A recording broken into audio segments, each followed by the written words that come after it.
అసెంబ్లీలో మొన్న తరుగు తీయకుండా ఈ రాష్ట్రంలో ఒక్క రైతు వడ్లు కొన్నరా? 3 కిలోలు 4 కిలోలు 5 కిలోల తరుగు తీసింది కదా. ఈ రాష్ట్రంలో ఏ రైతును కదిలించినా చెప్తాడు ఎన్ని కిలోలు తరుగు తీసిండ్రో. అటు తరుగు పెట్టి అట్లా మోసం చేస్తేవి, 2 యాసంగిలకు బోనస్ ఎగ్గొడుతీవి. ఇక నువ్వు రైతుల గురించి మాట్లాడతావు. ఇదా నువ్వు సంగారెడ్ల 15 ఆగస్టు నాడు మాట్లాడే పచ్చి అబద్ధాలు?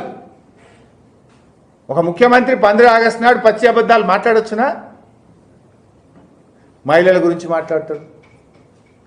ఏం చేసినావు మహిళలకు? నువ్వు ఏం చెప్పినావు ఆ రోజు?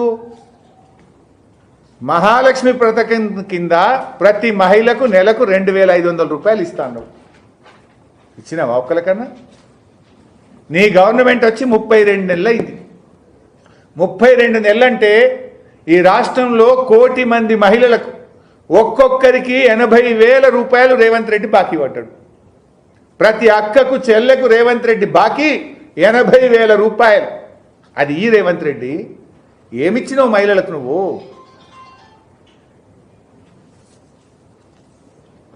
నువ్వు బీమా అన్నావు, ఇన్సూరెన్స్ బీమా అన్నావు, మహిళలకు బీమా అన్నావు. రాష్ట్ర వ్యాప్తంగా 4,000 మంది మహిళలకు ఇన్సూరెన్స్ బీమా కోసం ఎదురు చూస్తున్నారు. నెలల తరబడి సంవత్సరాల తరబడి మహిళలకు రావాల్సిన బీమా పెండింగ్లో ఉన్నది. దాని గురించి మాట్లాడే తెలియలేదు నీకు. ఇంకా ఈయన ఏందో పెద్ద పెద్ద మాటలు మాట్లాడతాడు.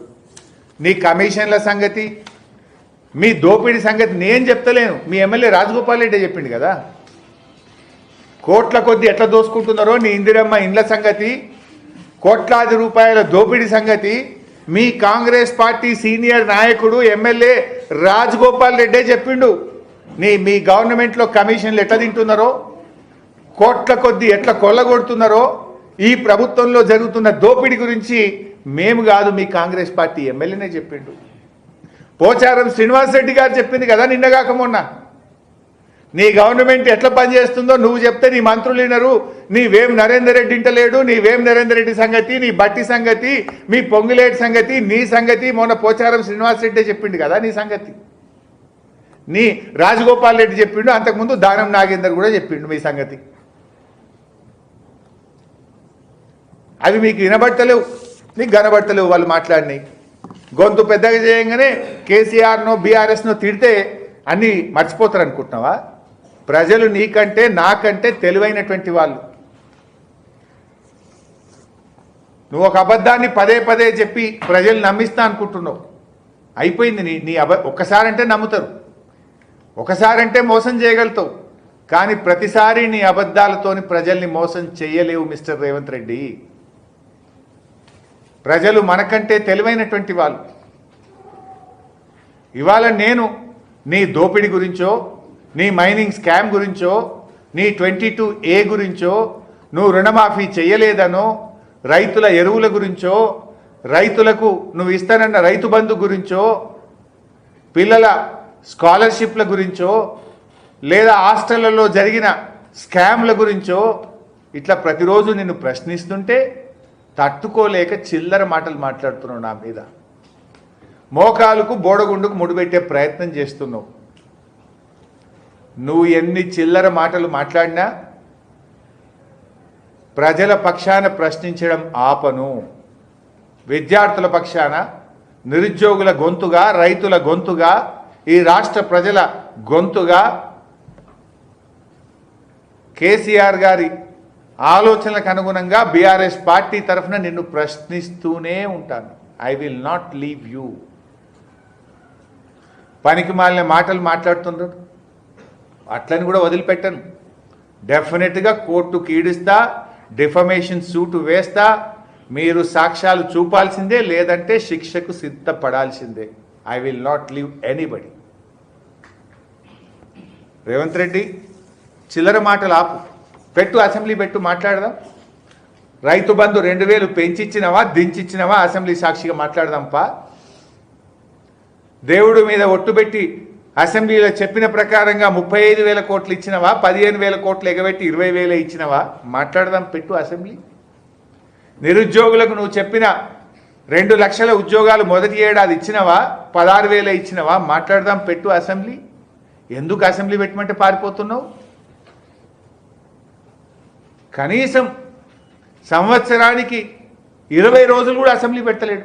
Not even 20 days. అసెంబ్లీ అంటే వణికిపోతుండు రేవంత్ రెడ్డి, గజగజలాడుతుండు. ఎందుకు పెట్టలేవు అసెంబ్లీ? ఆ రోజు పెద్ద పెద్ద మాటలు మాట్లాడినావు కదా, 50 రోజులు పెట్టాలి, 100 రోజులు పెట్టాలి అసెంబ్లీ అన్నావు కదా. ఇప్పుడు దాదాపు 3 ఏళ్ళు అయింది. సంవత్సరానికి 20 రోజులని అసెంబ్లీ పెడుతున్నావా నువ్వు? చెప్పు, పెట్టు అసెంబ్లీ, మాట్లాడదాం ప్రజా సమస్యల మీద. కాంగ్రెస్ పార్టీ మీటింగుల్లో అబద్ధాలు మాట్లాడడం కాదు, అసెంబ్లీ వేదికగా మాట్లాడదాం రా. పనికిమాలిన మాటలు కాదు, ప్రజల కోసం ఏం కావాలనో ఆలోచించు. ఉమ్మడి జిల్లాకు వచ్చినావు, అరే ఏ రకంగా ఉన్నాయి రోడ్లు, కాలు చేతులు ఇరిగిపోయి యాక్సిడెంట్లు అయ్యి ప్రజలు నానా ఇబ్బందులు పడుతున్నారు. ఆ రోడ్ల గురించి మాట్లాడు. మంచినీళ్ళు లేక ఇబ్బంది పడుతున్నారు, ఆ నీళ్ళ గురించి మాట్లాడు. సాగునీటికి భరోసా ఇచ్చే ప్రయత్నం చేయి. పెండింగ్ ప్రాజెక్టులు పూర్తి చేసే ప్రయత్నం చేయి. గతంలో జిల్లాకు వచ్చినప్పుడు ఇచ్చిన హామీలు అమలైనయా లేవా ఒక్కసారి రివ్యూ చేయి. ఏదో మా మీద బురద జల్తా, పనికిమాలిన మాటలు మాట్లాడతా అంటే ప్రజలు నీకంటే నాకంటే తెలివైన వాళ్ళు. They observe everything, they understood everything.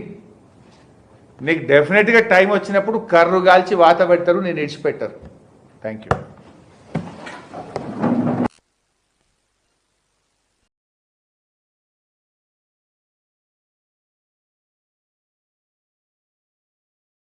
ఏ ప్రధానమంత్రి అయినా ఏ ముఖ్యమంత్రి అయినా కూడా దేశ అభివృద్ధి, దేశ సమగ్రత, రాష్ట్ర అభివృద్ధి, రాష్ట్ర ప్రజలకు అందిస్తున్న అభివృద్ధి సంక్షేమ కార్యక్రమాల గురించి ఏ ముఖ్యమంత్రి అయినా మాట్లాడతాడు. కానీ ఈ రేవంత్ రెడ్డి గారు స్వాతంత్ర ఉద్యమం రోజు, స్వాతంత్ర దినోత్సవం రోజు కూడా చిల్లరగా బాబు లీడర్లు కొంచెం ఫోన్లు స్విచ్ ఆఫ్ పెట్టుకున్నాను లేదా సైలెంట్ పెట్టుకోండి. కొంచెం అందరూ దయచేసి ఫోన్లు స్విచ్ ఆఫ్ పెట్టుకోండి లేదా సైలెంట్ పెట్టుకోండి.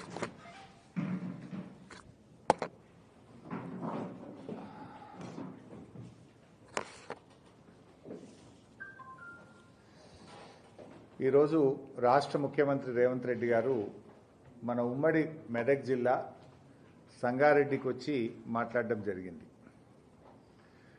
ఆయన వ్యాఖ్యలు, ఆయన చేసిన అడ్డగోలు ఆరోపణలను తీవ్రంగా ఖండిస్తూ ఉన్నాను. 15 ఆగస్టు రోజు కూడా పచ్చి అబద్ధాలు మాట్లాడిన ముఖ్యమంత్రి బహుశా ఈ భారతదేశంలో ఎవరు ఉన్నారంటే అదొక రేవంత్ రెడ్డి గారికి మాత్రమే. జనరల్గా 15 ఆగస్టు అంటే రాష్ట్ర అభివృద్ధి, దేశ అభివృద్ధి, స్వాతంత్ర సమర యోధుల గురించి, గాంధీజీ గారి గురించి, సర్దార్ వల్లభాయ్ పటేల్ గారి గురించి, నెహ్రూ గారి గురించి, ఆ పోరాట యోధుల గురించి